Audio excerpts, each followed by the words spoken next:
y bienvenido a Inter-Spanish Podcast. Yo soy Ana Perales y me da mucho gusto llegar a ti por medio de esta producción. Aquí no encontrarás lecciones de gramática, solamente discusiones de diversos temas de interés a un nivel intermedio, para ayudarte con tu comprensión y entendimiento del español oral. Si gustas, puedes utilizar la transcripción de este podcast, la cual se encuentra en los detalles de la descripción.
Los disturbios conocidos como Los Ángeles Zoot Suit Riots fueron una serie de disturbios violentos que sucedieron del 3 al 8 de junio de 1943 en Los Ángeles, California. Este conflicto fue entre elementos militares del Ejército de los Estados Unidos, la policía local y civiles que se enfrentaron en contra de jóvenes mexicoamericanos. Los disturbios llevan el nombre de Zoot Suit debido al tipo de traje suelto y holgado, o sea, baggy suits, que estaban muy de moda en esa época y fueron usados en particular por los jóvenes latinos de Los Ángeles.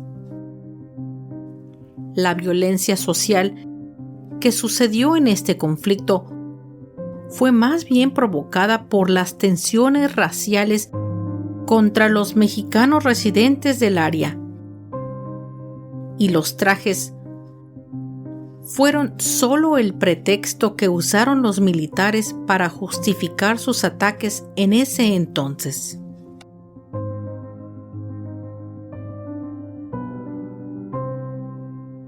Durante la década de 1930, los salones de baile eran lugares populares para socializar, bailar swing y aliviar el estrés económico de la Gran Depresión. El punto central de este nuevo movimiento cultural fue centrado en Harlem, Manhattan, Nueva York. Un renacimiento intelectual y cultural de la música, el baile, el arte y la moda afroamericana que se extendió durante las décadas de 1920 y 1930. El jazz en particular tuvo un efecto en todo el país por su estilo alegre llamado Harlem Stride. Durante el renacimiento de Harlem, la vestimenta dio un giro dramático.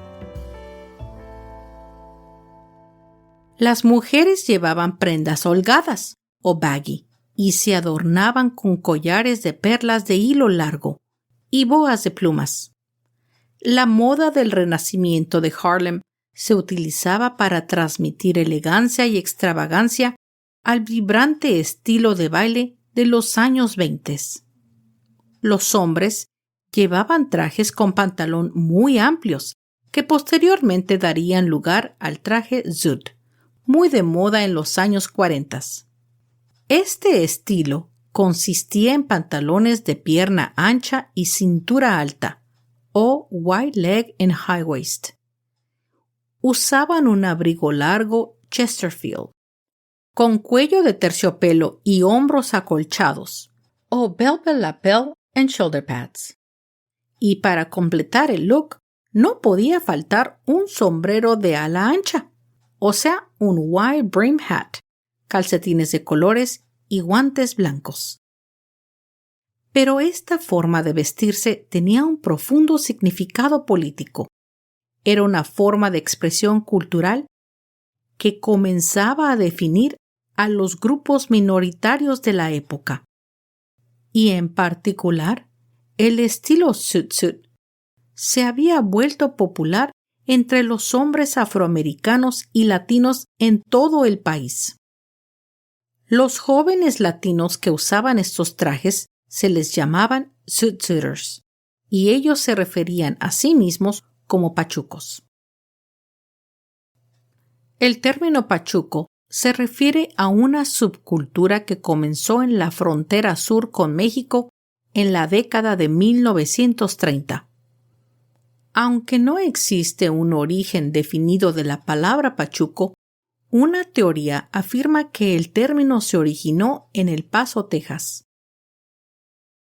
La ciudad de El Paso se conocía típicamente como Pueblo de Chuco, que tiene fuertes vínculos con el movimiento chicano de la época. El término de pachuco se trasladó hacia el sur del estado de California, particularmente al área de Los Ángeles, con el flujo de trabajadores mexicanos que emigraron para industrializar los centros de las ciudades. Esta afluencia de trabajadores mexicanos no fue particularmente bienvenida por los estadounidenses blancos, quienes resentían la llegada de grupos minoritarios a sus suburbios, dando así el comienzo de tensiones y discriminación racial.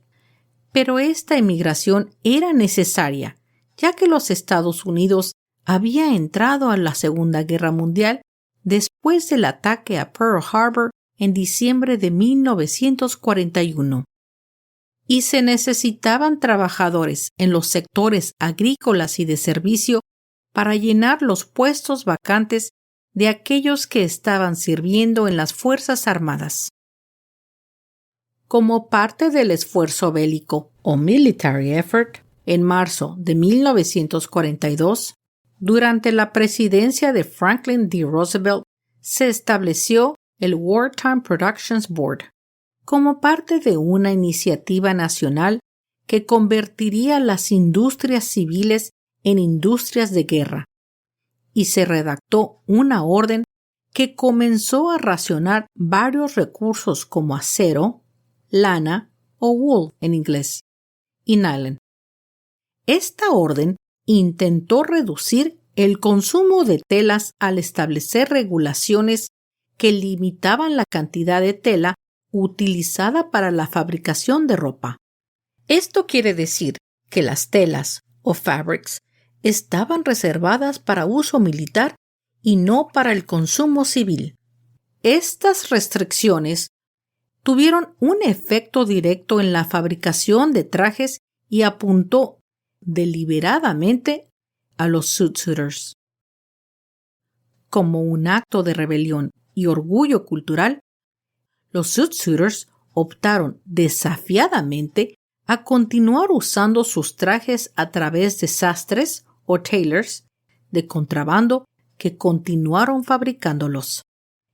Las raciones de guerra en tela hicieron que usar ropa tan grande fuera un acto desobediente y desafío. Los jóvenes de origen mexicano expresaban su propia identidad y cultura con su forma de vestir, protestando así la marginación social de la que eran sometidos en el territorio estadounidense.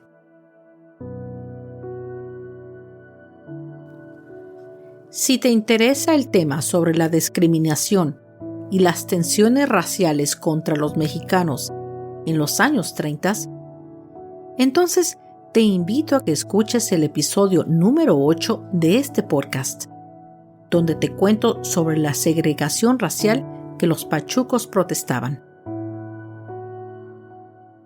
En Los Ángeles existía una gran población mexicoamericana y a muchos ciudadanos, la mayoría blancos, no les gustaba esto y llenos de odio y racismo, comenzaron los acosos sociales contra los jóvenes pachucos, asociándolos no solo con la rebelión cultural, sino también con criminalidad y delincuencia. Durante el año de 1943, los medios de comunicación continuaron presentando a los Zoot-Suiters como pandillas de jóvenes delincuentes capaces de asesinar y cometer todo tipo de delito.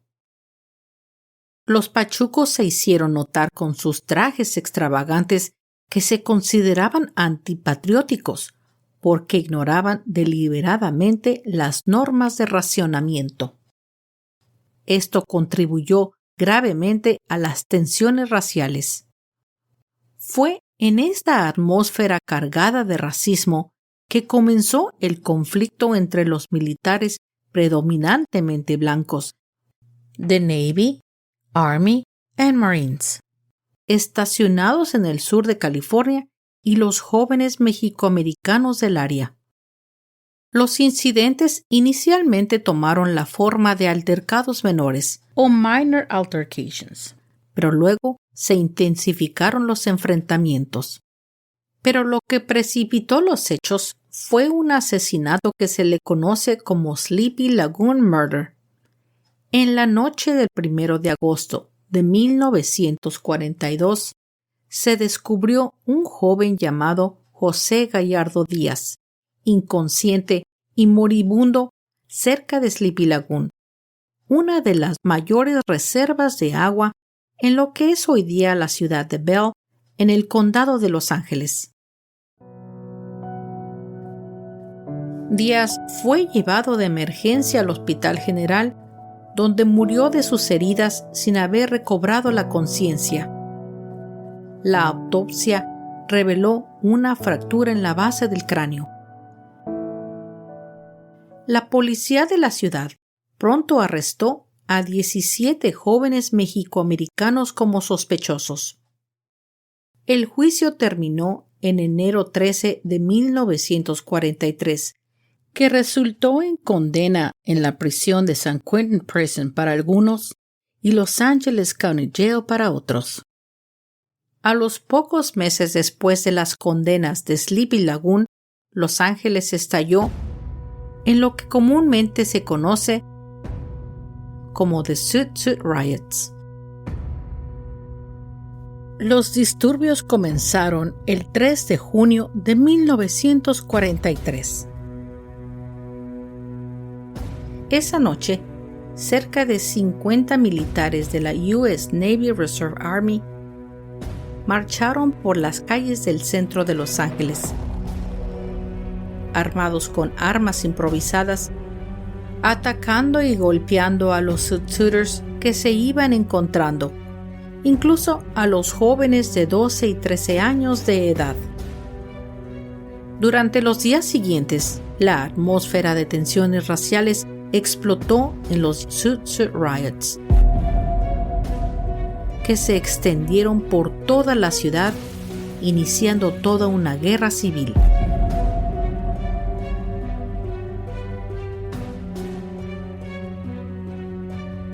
Lo peor de los disturbios ocurrió la noche del 7 de junio, cuando miles de personal militar y civiles se unieron a la violencia.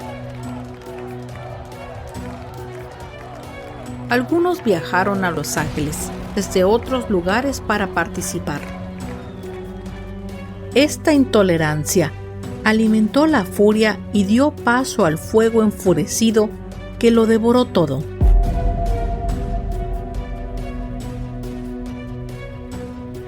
Los militares tomaron las calles y comenzaron un ataque contra los latinos, irrumpiendo en cafés,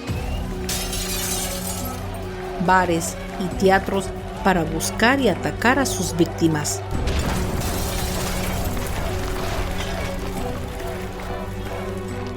Los despojaron de sus zoot-suits, dejándolos golpeados, ensangrentados y casi desnudos por las calles.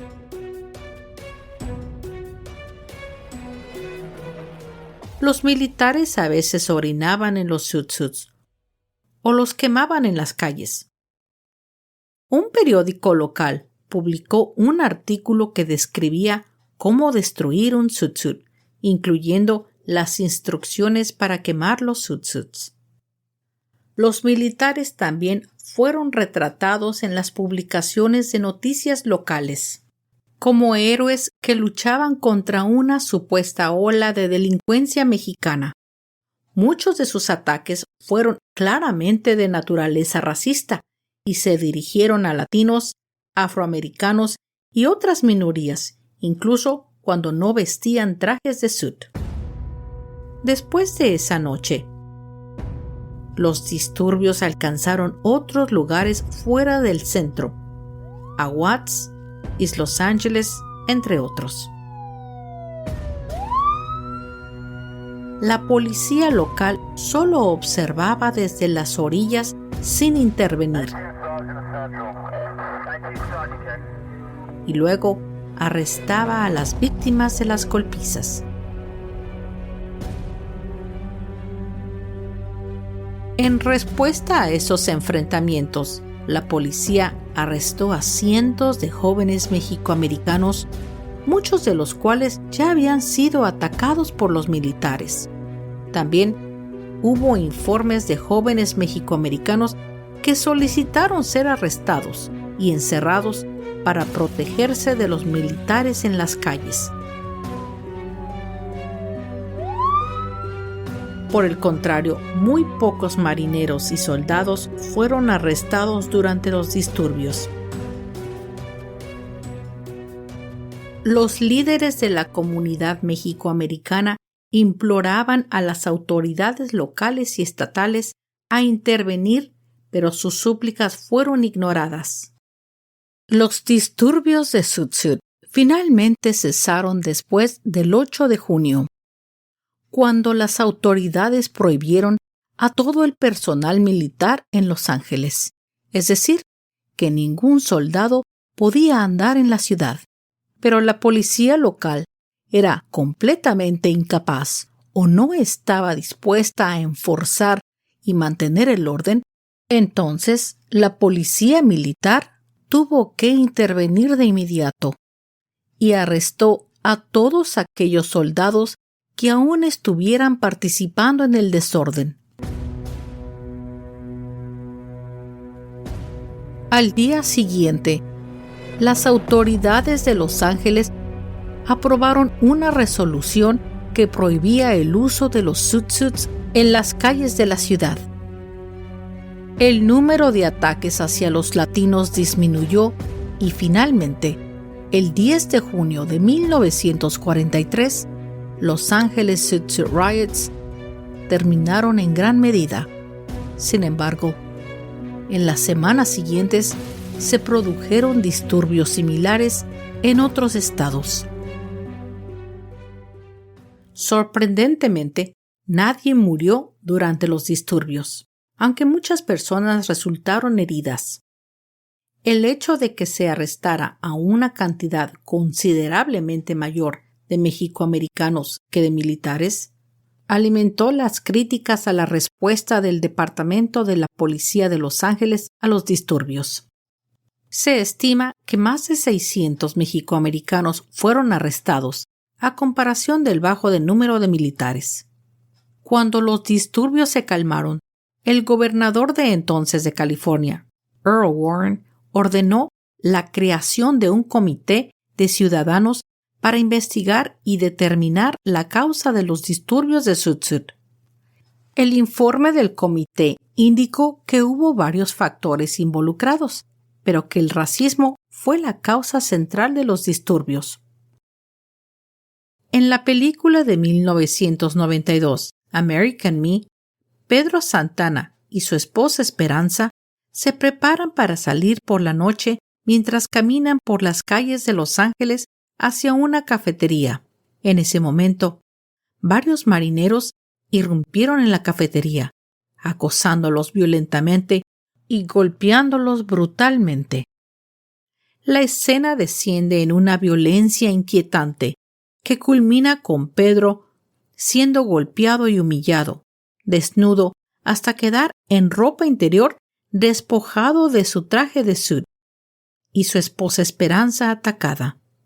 Esto después lleva al nacimiento de su hijo y del personaje principal de la película, Montoya Santana, interpretado por Edward James Olmos.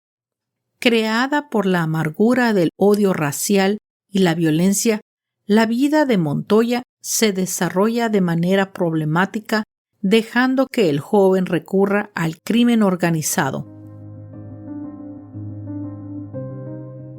Este junio del 2023 se cumple el 70º aniversario, 70 years ago, de los disturbios de Zoot Suit de 1943, que algunos críticos llaman la peor violencia en la historia de Los Ángeles.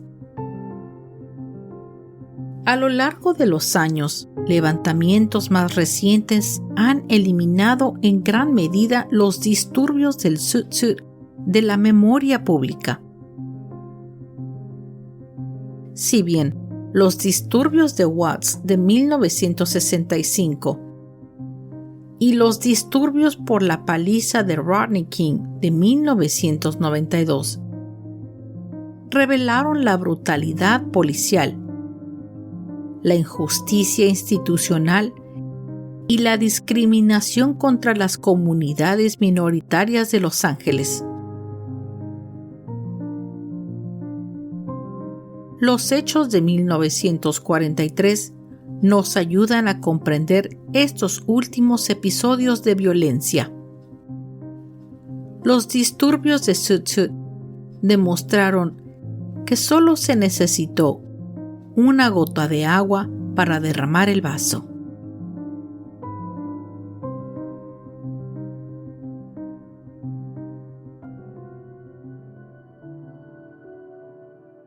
El racismo, largamente reprimido, ha existido siempre y solo requiere de presiones sociales para exponer e inflamar hasta convertirlo en violencia. Desafortunadamente, a lo largo de la historia han ocurrido demasiados crímenes provocados por el odio y la discriminación. Y en los últimos años, hemos sido testigos de un incremento de violencia y odio racial en los Estados Unidos, protagonizados por los extremistas de derecha, supremacistas blancos y grupos neonazis. El racismo, la xenofobia y la intolerancia son problemas frecuentes en todas las sociedades. Pero todos y cada uno de nosotros jugamos a diario un papel, ya sea contribuyendo o rompiendo los prejuicios raciales y las actitudes intolerantes. Conviértete en un defensor de los derechos humanos, lucha contra el racismo y los prejuicios.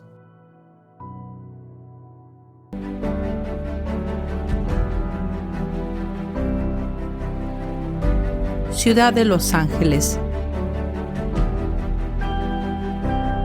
con sus alas en llamas y su canto en llanto,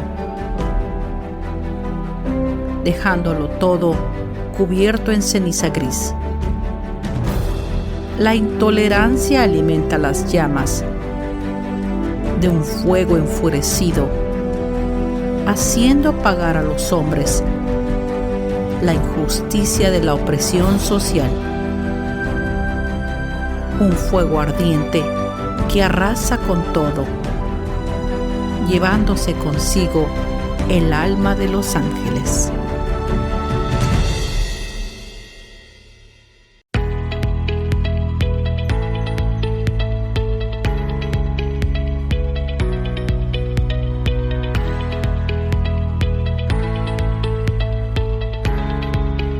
llegado al final de este episodio y quiero agradecerte el que me hayas prestado tu atención y escuchado hasta el final.